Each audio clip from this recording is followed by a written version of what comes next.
HSC exam পরীক্ষার্থীদের জন্য দারুণ একটি দুঃসংবাদ। এই ছাড়া বলার কোনো আমার ভাষা নাই। এইচএসসি এক্সাম আগস্ট মাসে হবে না। এইচএসসি এক্সাম আপনাদের পরীক্ষাটি আগস্ট মাসে কোনোভাবে হবে না। কেন পরীক্ষাটি অন্যভাবে হবে না? আর শিক্ষা বোর্ডে কিসের জন্য বললো এই কথাটি? শিক্ষা বোর্ড বললো এই কারণে, আপনাদের খাতা পড়ে গেছে, প্রশ্নের উত্তর পড়ে গেছে, প্রশ্ন পর্যন্ত পড়ে গেছে। তো আপনাদের কিভাবে আপনাদের পরীক্ষাটা অনুষ্ঠিত করবে? এই প্রশ্নগুলো করতে তো সময় লাগবে, তো 1-2 দিনের বিষয় না।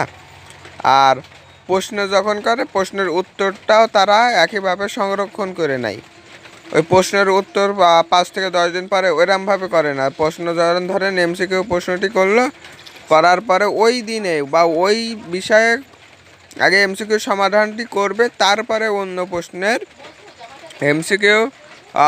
প্রশ্নের এমসিকিউগুলো আবার নতুনভাবে আপনাদের আরেকটি তারা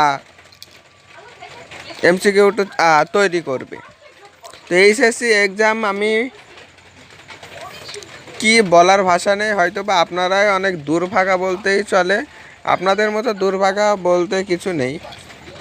আর যদি একটা বিষয়, যারা এইচএসসি এক্সাম পরীক্ষার্থী তাদের যেন দুশ্চিন্তা আসছেই না।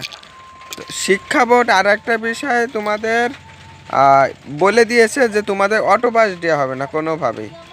অটোপাস কখন, কিন্তু অটোপাস কী কারণে দেওয়া হবে না এই কারণে পরীক্ষা নেওয়া হবে বলেছে। শিক্ষা বোর্ড বলছে পরীক্ষা আমরা দেরিতে হলো পরীক্ষাটি নিব। সেই জন্য আমি বলবো আপনারা বসে থেকে করবেন না, যেটুকু সময় পাবেন তার থেকে রেগুলার যেটু সময় পাচ্ছেন আপনারা পড়বেন। আশা করি তাছাড়া পড়াশোনা কোনো ওয়ে নেই। হয়তো যদি পরীক্ষা যদি নাও হয় তো কিন্তু আপনার পড়াটা কাজে লাগে।